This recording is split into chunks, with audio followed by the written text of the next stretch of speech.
vos amortisseurs s'usent, mais vous ne le remarquez pas. Pour votre confort, pour la tenue de route de votre voiture, pour votre sécurité, faites vérifier vos amortisseurs régulièrement.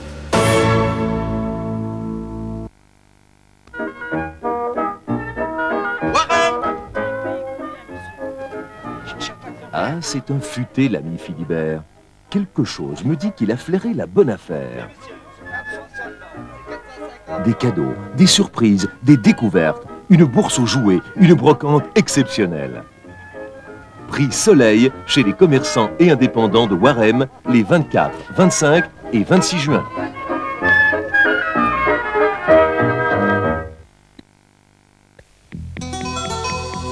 Les technologies, moteur de notre civilisation.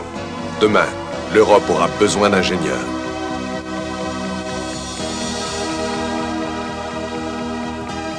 Un métier passionnant, un emploi assuré, une formation universitaire solide dans une ambiance saine.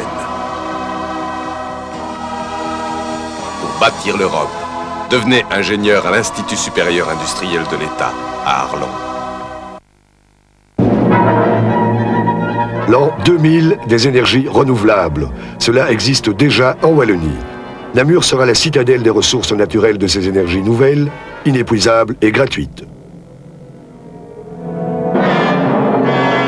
Durant 3 jours, industriels et artisans y exposeront leurs réalisations dans une ambiance d'animation et de fête du soleil. Pour découvrir les secrets de l'énergie du 3e millénaire, rendez-vous à Namur Citadelle les 24, 25 et 26 juin.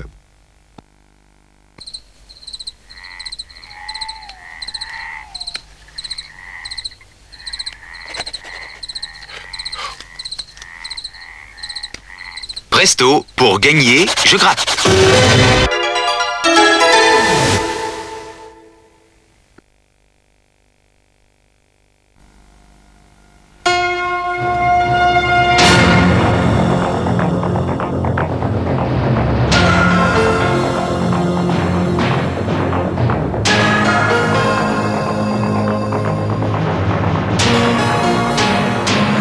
Seraient-ce de nouveaux tueurs fous qui ont attaqué le fourgon postal de Tournai?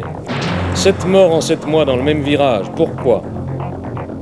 Pour le gouverneur de la Générale, un successeur français qui comprend les problèmes belges.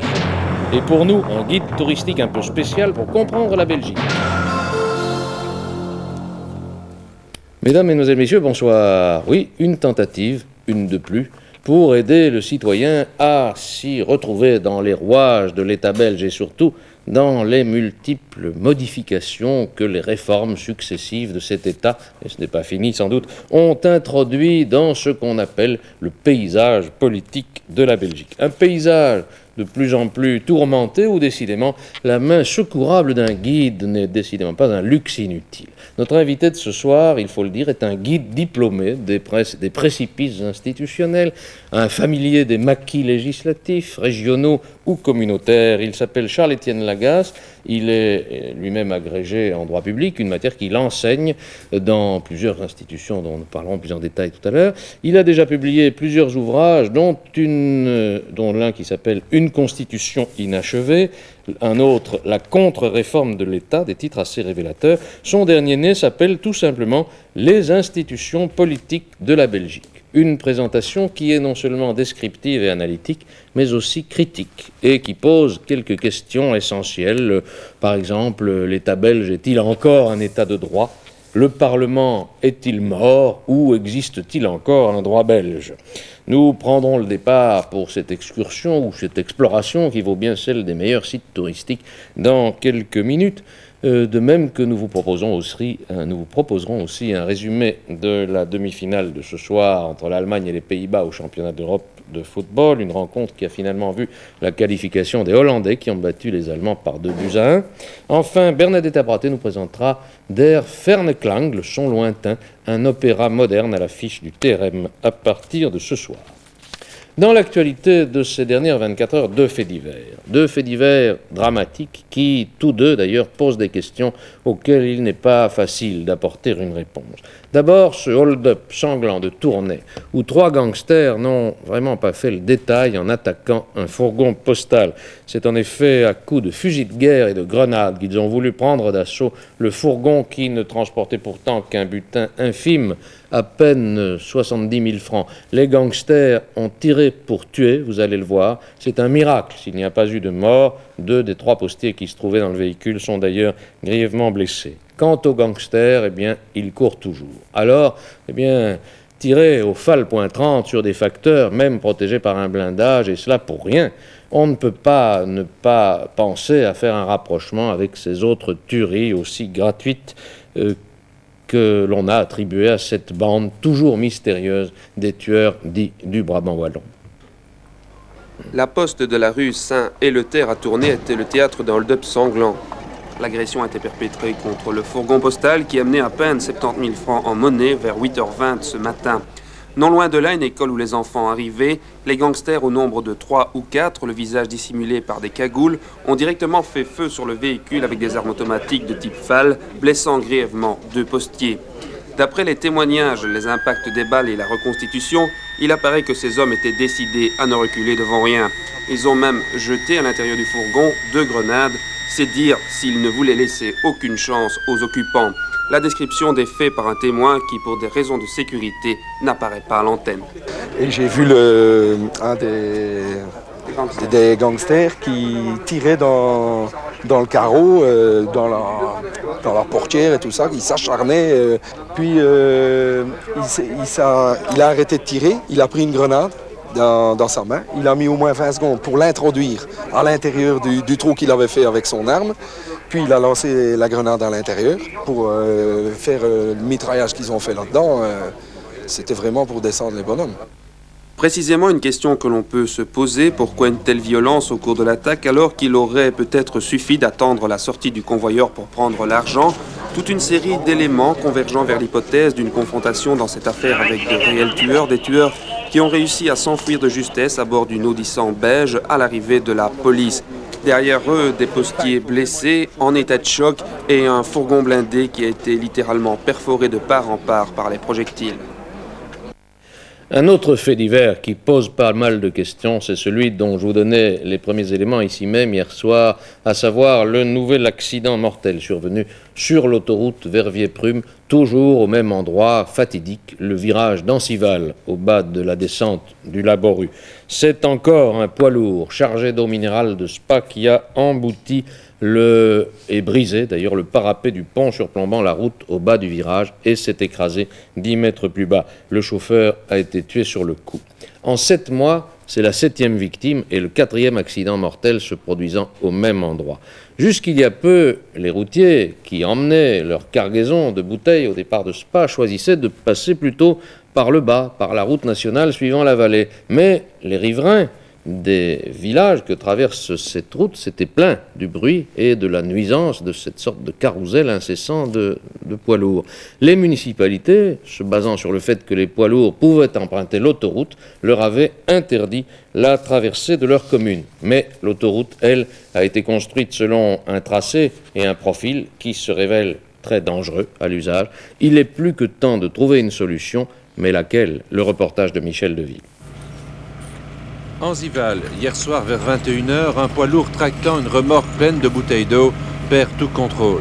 Le transporteur, privé sans doute de ses freins, tente d'atténuer la vitesse de son véhicule en utilisant le bas-côté de l'autoroute, mais par malheur, le camion et la remorque enjambent le garde-fou avant de tomber en contrebas sur la route nationale Verviers-Pepinster. Par miracle, personne ne passait par là, mais le transporteur n'a pas échappé à la mort, il est resté coincé dans son habitacle. On peut imaginer que le conducteur en détresse a voulu éviter à tout prix de se retrouver 300 mètres plus bas dans le virage de la mort et qu'en essayant de ralentir son engin sur les bas-côtés, il s'est retrouvé sur le parapet du pont. À Ancival, c'était la colère hier soir, colère des riverains, des automobilistes, colère des transporteurs professionnels également. Ce matin, conférence de presse commune des bourgmestres de Verviers, Pepinster et Theux qui ont réclamé énergiquement la correction du tracé de l'autoroute et indiqué leur refus d'utiliser l'itinéraire de la vallée entre Spa et Anzival. Pour eux, la seule solution acceptable est le chemin de fer qui transite par Spa Monopole, une société dont les poids lourds ont été impliqués dans 2 accidents mortels. Une solution qui présente aussi 2 avantages. Elle peut être rapidement opérationnelle et elle n'a aucune conséquence sur le plan économique. Oui, sur ce dernier point, c'est, semble-t-il, pas tout à fait l'avis de la direction de Spa Monopole. Mais de toute façon, c'est une affaire dont on n'a pas fini de parler, vous vous en doutez. Nouvel épisode dans le feuilleton de la Société Générale de Belgique. L'Assemblée Générale des Actionnaires avait lieu aujourd'hui. Comme les quelques dizaines d'autres journalistes qui assistaient à l'événement, Pierre Istas a noté que l'on avait beaucoup évolué depuis les grandes manœuvres financières d'il y a quelques mois, avec attaques et contre-attaques assorties de déclarations plus ou moins belliqueuses. Tout le monde semble avoir mis de l'eau dans son vin, et même, vous allez le voir et l'entendre, le nouveau conseil d'administration de la Générale s'est doté d'un futur gouverneur, un financier français de haut vol, qui a compris que même dans les hautes sphères économiques, tout problème belge passe par le biais incontournable, comme on dit maintenant, des questions linguistiques et communautaires. Ambiance nettement plus détendue qu'il y a 2 mois pour cette nouvelle assemblée générale de la Générale de Belgique. Malgré les caméras, Carlo de Benedetti n'est pas venu, pas plus que ses alliés André Lezen et Pierre Scoyer. Mais Alain Minck et François Sureau, les Golden Boys de Benedetti, sont présents et ils discutent de façon décontractée avec l'un des nouveaux administrateurs de la majorité, Jean Van Mark. Dès le début des travaux de l'Assemblée, on apprendra de la bouche de Renaud de la Genière, président de la compagnie financière de Suez, qu'un accord entre de Benedetti et Suez était sur le point d'être conclu. Le contenu de cet accord sera révélé vendredi si tout va bien. En attendant, motus et bouche cousue. L'autre événement du jour, c'était l'arrivée du nouvel homme fort de la Générale, Hervé de Carmois, l'un des patrons de la Midland Bank. Discrètement installé parmi les actionnaires, il devait être d'abord élu par la majorité administrateur de la Société Générale, et puis et surtout directeur exécutif à côté du gouverneur René Lamy. M. Carmois a le privilège d'avoir quelques années de moins que moi, et après que nous ayons cheminé côte à côte, pendant un certain temps pour nous passer convenablement le relais, M. Carmois continuera la course. Responsabilité envers les milliers de femmes et d'hommes qui travaillent dans la mouvance de la Société Générale de Belgique, responsabilité à l'égard de leurs représentants, responsabilité bien sûr à l'égard du public. Et j'entends là poursuivre une politique de communication claire, fondée sur l'estime et sur la confiance réciproque. Responsabilité enfin et surtout à l'égard des communautés de ce pays. Ik ben volkomen overtuigd dat het in de functies die vanaf vandaag de mijne zullen zijn absoluut noodzakelijk is dat ik de 2 eerste landstalen beheers. Voilà, pour ceux auxquels le néerlandais en général et celui de M. de Carmois en particulier n'est pas familier, il vient de dire à l'instant, je suis entièrement convaincu que dans les fonctions qui sont les miennes à partir d'aujourd'hui, il est indispensable que je puisse maîtriser les deux premières langues nationales, a-t-il dit. Il y en a en effet, vous le savez, une 3e et il ne l'ignore manifestement pas. C'est toujours d'économie et à l'échelle mondiale, cette fois qu'il a été question au sommet de Toronto qui se terminait aujourd'hui. Les 7 chefs d'État et